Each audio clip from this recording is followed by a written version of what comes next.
I didn't realize this until like 5 minutes ago when I started scripting this thing, but the Fairly OddParents might have been my favorite Nicktoon growing up. I mean, sure, nowadays we talk about how progressive Hey Arnold was and how Vlad from Danny Phantom was actually kind of a silver fox, but strictly from a view count perspective, I watched more Fairly OddParents that was more than probably healthy for me.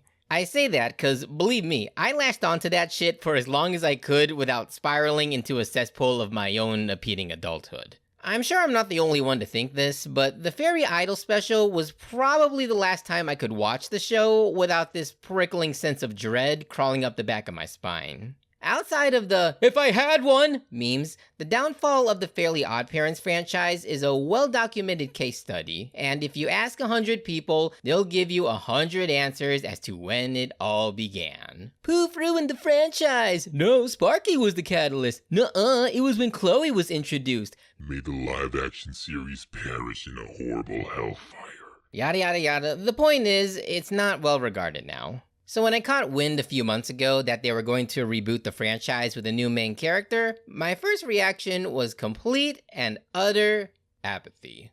Look, we've been baking in this reboot-saturated climate for well over a decade now, to the point where I just can't muster up the energy to really care anymore. I'm not saying we should be compliant in this era where IP recognition takes precedence over artistry, cause you shouldn't. But look, man, the world is on a precipice of collapse right now. We've got global warming on one end, assassination attempts on the other, two wars going on simultaneously in the middle, and to top it all off, Flaming Hot Cheetos are being sold at $5 per 8-ounce bag. So forgive me if there are more important things to worry about than cartoon discourse. But you know what? I'm hardly a paragon of virtue, okay? Everyone has a little pocket of sanctuary where they can just turn the world off and air whatever petty grievances they have, including myself. And I think that's why even when every fiber of my existence told me to just get on with my life, I watched the new Fairly OddParents reboot.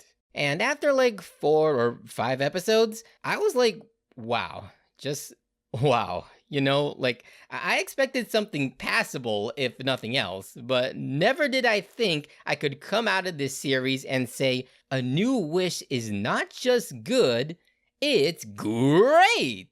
After several years of the Fairly OddParents taking L after L after L, we finally got a W in there, and it's a damn fine one at that.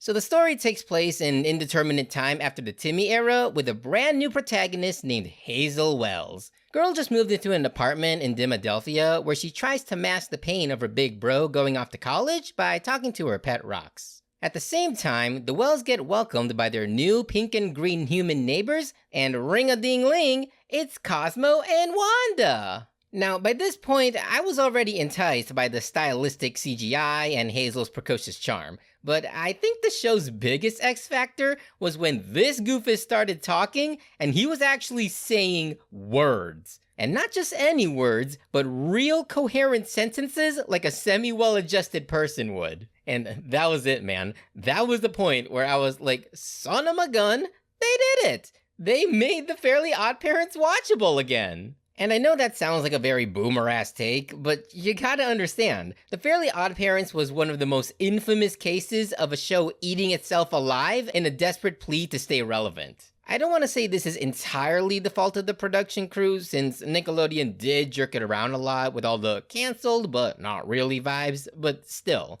something in the process failed, whether internally or externally, and the show ultimately went out with a fizzle. And that's why A New Wish rising from the ashes of a predecessor like a phoenix born out of black girl magic was such a beautiful thing to witness in real time. It wasn't enough for the reboot to be better than the original, cause let's be honest, that's not really a high bar to clear. No, it went above and beyond to be a reboot that 30-year-old men who only watch children's media can't shut the fuck up about. That's how you know you cooked in the animation industry.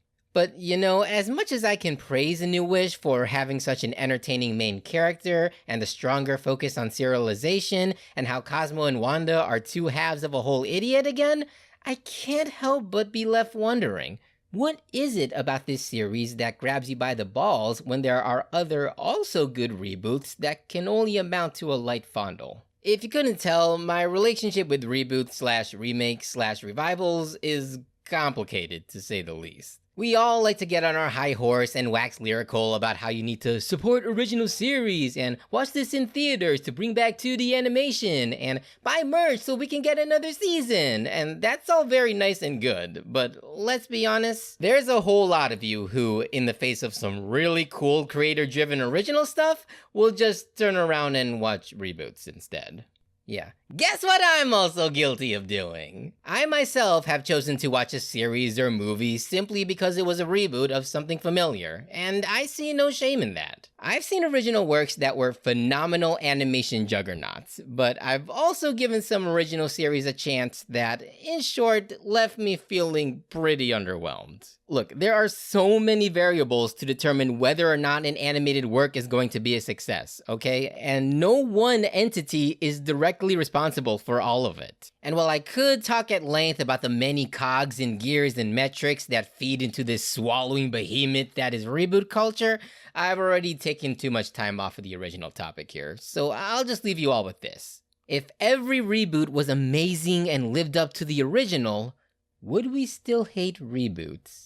Now, for what it's worth, I do see A New Wish as being one of the indisputable good ones. It recognizes that the original Fairly OddParents was kinda cruel, and not always in a fun way, and it made those adjustments accordingly. Since it's no longer fun to watch spouses hate each other, they now have Cosmo and Wanda support each other without drastically changing who they are as fundamental characters. After being reduced to a comic relief villain who lives to be a mama's boy, Crocker is back to being a genuine unhinged threat who randomly screams, "Fairy Godparents!" And then, of course, we have Perry, the fairy baby formerly known as Poof, who has now officially entered the godparenting business. To say this purple zillennial took Twitter by storm would be a vast, vast understatement.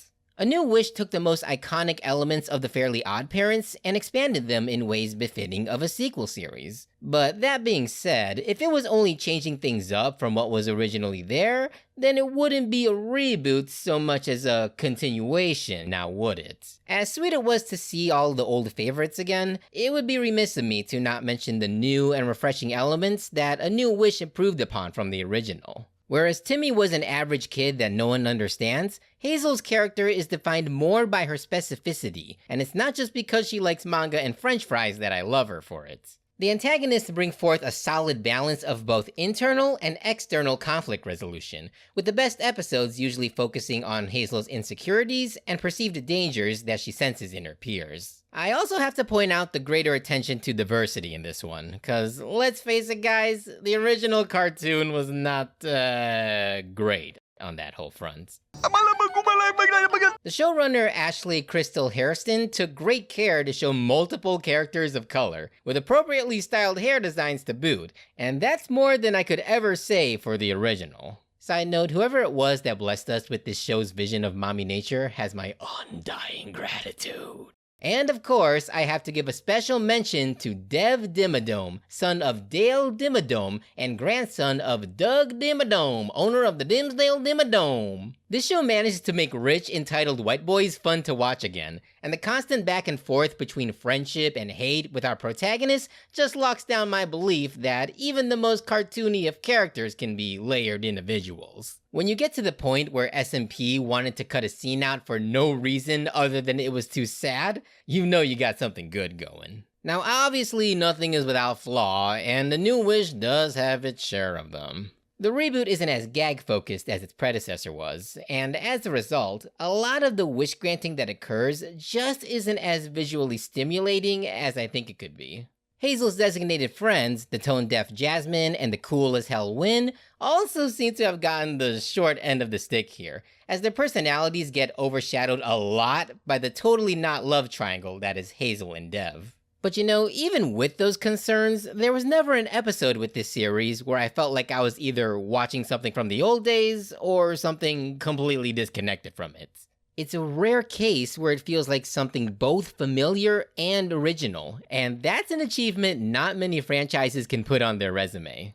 In this uncertain era where the animation industry is just barely hanging on a thread, the idea that we should be bringing any decent series down instead of up feels very counterproductive to me. And hey, if a little girl with a pair of pink and green fairies is what it takes to save it, then who am I to suggest otherwise? Ba-do, Hazel moved to the city, feeling all alone, till her whole life changed with a pair quite strange, 'cause in reality they're her new odd parents, fairly odd parents, wands and wings, floaty crowny things, ba-do, odd parents, fairly odd parents, it's a new wish for magic hijinks, ba-do, fish guy, pizza fries, penny farthing, dirt bike rides, ghost groups, major whoops, periodic time loops, pretty great, join my Patreon with fairly odd parents. Bum